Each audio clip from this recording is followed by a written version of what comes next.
Hello friends, നാത്ത് electricals അക്കാഡമിയുടെ പുതിയ വീഡിയോയിലേക്ക് വീണ്ടും സ്വാഗതം. ഈ വീഡിയോയിൽ കൂടി നമ്മൾ ഒരു ലെഡ് ആസിഡ് ബാറ്ററിയുടെ പാർട്ടുകൾ നമുക്ക് വിശദമായി ഒന്ന് പരിശോധിക്കാം. ലെഡ് ആസിഡ് ബാറ്ററി എന്നത് വീണ്ടും ചാർജ് ചെയ്ത് ഉപയോഗിക്കാനായ ഒരു റീചാർജബിൾ എനർജി ശേഖരണ സംവിധാനമാണ്. ലെഡ് പ്ലേറ്റുകളും സൾഫൂറിക് ആസിഡ് ഇലക്ട്രോലൈറ്റ് ലായനിയും തമ്മിലുള്ള രാസപ്രവർത്തനം വഴിയാണ് ഇത് കറണ്ട് ഉൽപ്പാദിപ്പിക്കുന്നത്. ലീഥിയം അയൺ ബാറ്ററികളേക്കാൾ ഭാരക്കൂടുതലും കുറഞ്ഞ എനർജി സാന്ദ്രതയും ഉള്ളതാണെങ്കിലും ഉയർന്ന സർജ് കറണ്ട് നൽകാനുള്ള ശേഷിയുള്ളതിനാൽ ഇത് ഇപ്പോഴും വ്യാപകമായി ഉപയോഗിക്കപ്പെടുന്നു. ലെഡ് ആസിഡ് ബാറ്ററിയുടെ ഭാഗങ്ങളെ 3 ഭാഗങ്ങളായി സാധാരണ തിരിച്ചിട്ടുണ്ട്. 1. Main components. ഈ ഭാഗങ്ങൾ വൈദ്യുതോർജം സംഭരിക്കുന്നതിലും പുറത്തുവിടുന്നതിലും നേരിട്ട് പങ്ക് വഹിക്കുന്നവയാണ്. എ. Positive plate. ഇത് ലെഡ് ഡയോക്സൈഡ് അഥവാ ലെഡ് പെറോക്സൈഡ് തേച്ച് പിടിപ്പിച്ച ഒരു ലെഡ് ഗ്രിഡിൽ ഉപയോഗിച്ചാണ് നിർമ്മിച്ചിരിക്കുന്നത്. ഇതിന് ചോക്ലേറ്റ് ബ്രൗൺ നിറമാണുള്ളത്. ബി. Negative plate. ഇതിൽ ശുദ്ധമായ സ്പോഞ്ച് ലെഡാണ് തേച്ച് പിടിപ്പിച്ചിരിക്കുന്നത്. ഇത് സാധാരണയായി ഗ്രേ നിറത്തിലായിരിക്കും കാണപ്പെടുന്നത്. സി. ഇലക്ട്രോലൈറ്റ്. ഇത് ഏകദേശം 36% സൾഫൂറിക് ആസിഡും 64% ഡിസ്റ്റിൽഡ് വാട്ടറും കൂടി കലർത്തി ഉണ്ടാക്കുന്ന ഒരു ലായനിയാണ്. അങ്ങനെ നമ്മൾ സൾഫൂറിക് ആസിഡിനെ ഡൈല്യൂട്ട് ആക്കി എടുക്കുന്നു. ചാർജിങ് ഡിസ്ചാർജിങ് സമയങ്ങളിൽ പോസിറ്റീവ് നെഗറ്റീവ് പ്ലേറ്റുകൾക്കിടയിലൂടെ അയോൺസുകൾക്ക് സഞ്ചരിക്കാൻ സഹായിക്കുന്ന ഒരു ലിക്വിഡ് മീഡിയമായി ഇത് പ്രവർത്തിക്കുന്നു. സെപ്പറേറ്റർ പോസിറ്റീവ് നെഗറ്റീവ് പ്ലേറ്റുകൾക്കിടയിൽ സ്ഥാപിച്ചിരിക്കുന്നു. കറണ്ട് കടത്തിവിടാത്ത തരത്തിലുള്ള PVC, റബ്ബർ അല്ലെങ്കിൽ ഫൈബർ ഗ്ലാസ് പോലെയുള്ളവ കൊണ്ടാണ് ഇവ സാധാരണ നിർമ്മിച്ചിരിക്കുന്നത്. നേർത്തതും സുഷിരമുള്ളതുമായ ഷീറ്റുകളാണിവ. ലിക്വിഡ് ഇലക്ട്രോണിനെ സ്വതന്ത്രമായി കടന്നു പോകാൻ അനുവദിക്കുമ്പോൾ തന്നെ പ്ലേറ്റുകൾ തമ്മിൽ പരസ്പരം തൊടുന്നതും ഷോർട്ട് സർക്യൂട്ട് ഉണ്ടാകുന്നതും ഇവ തടയുന്നുണ്ട്.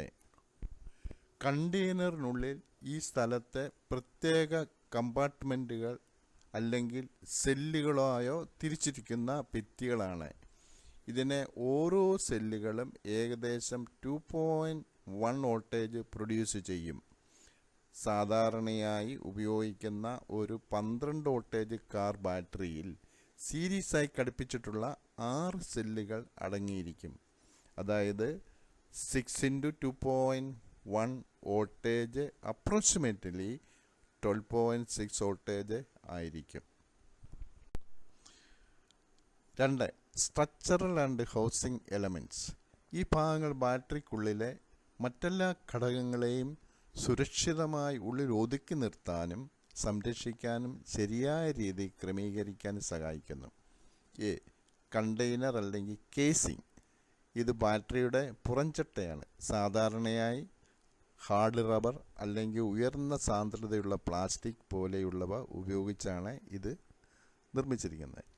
ഇത് സൾഫൂറിക് ആസിഡിനെ പൂർണ്ണമായി പ്രതിരോധിക്കാൻ ശേഷിയുള്ളതും മെക്കാനിക്കലായി മികച്ച കരുത്തുള്ളതും താപത്തിലുണ്ടാകുന്ന ഏറ്റക്കുറച്ചുകളെ അതിജീവിക്കാൻ കഴിവുള്ളതും ആയിരിക്കണം. ബി. എലമെൻറ്റ്സ് അല്ലെങ്കിൽ പ്ലേറ്റ് ഗ്രൂപ്പ്. ഒന്നിലധികം പോസിറ്റീവ് പ്ലേറ്റുകൾ ഒന്നിച്ച് ഒരു ഗ്രൂപ്പായും ഒന്നിലധികം നെഗറ്റീവ് പ്ലേറ്റുകൾ മറ്റൊരു ഗ്രൂപ്പായും ബിൽഡ് ചെയ്ത് അവയ്ക്കിടയിൽ സെപ്പറേറ്റുകൾ മാറി മാറി ക്രമീകരിച്ച് നിർമ്മിച്ചിരിക്കുന്ന ഒരു ഘടനയാണിത്. Next, terminals and vents. Connectors. ഈ ഭാഗങ്ങളാണ് ബാറ്ററിയുടെ കറണ്ട് യഥാർത്ഥത്തിൽ ഉപയോഗിക്കാനും സംരക്ഷിക്കാനും നിലനിർത്താനും സഹായിക്കുന്നത്. എ. ടെർമിനൽ പോസ്റ്റ് ബാറ്ററിയെ ഒരു എക്സ്റ്റേണൽ ലോഡ് അല്ലെങ്കിൽ ചാർജുമായി ബന്ധിപ്പിക്കുന്നതിന് വേണ്ടി ബാറ്ററിയുടെ കേസിന് വെളിയിലേക്ക് നീണ്ടു നിൽക്കുന്ന ലെഡ് പോസ്റ്റുകളാണിവ. ഒന്ന് പോസിറ്റീവും മറ്റൊന്ന് നെഗറ്റീവും ആയിരിക്കും. അബദ്ധവശാൽ റിവേഴ്സൽസ് ഒഴിവാക്കുന്നതിനായി പോസിറ്റീവ് ടെർമിനലിന് സാധാരണയായി നെഗറ്റീവ് ടെർമിനലിനേക്കാൾ അല്പം കൂടുതൽ വണ്ണമുണ്ടായിരിക്കും.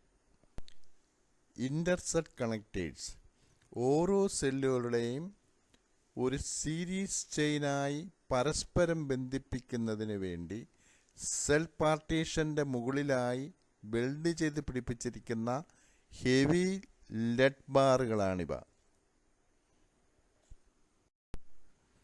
Next, vent plug cap. ഇവ ബാറ്ററിയുടെ മുകളിലെ മൂടിയിലാണുള്ളത്.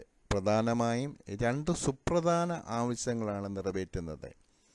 മെയിൻ്റനൻസ് ആവശ്യമുള്ള ബാറ്ററികളിൽ സെല്ലുകളിലേക്ക് ആവശ്യാനുസരണം ഡിസ്റ്റിൽഡ് വാട്ടർ ഒഴിച്ചു കൊടുക്കാൻ ഇവ സഹായിക്കുന്നു. Charging സമയത്തുണ്ടാകുന്ന hydrogen oxygen വാതകങ്ങളെ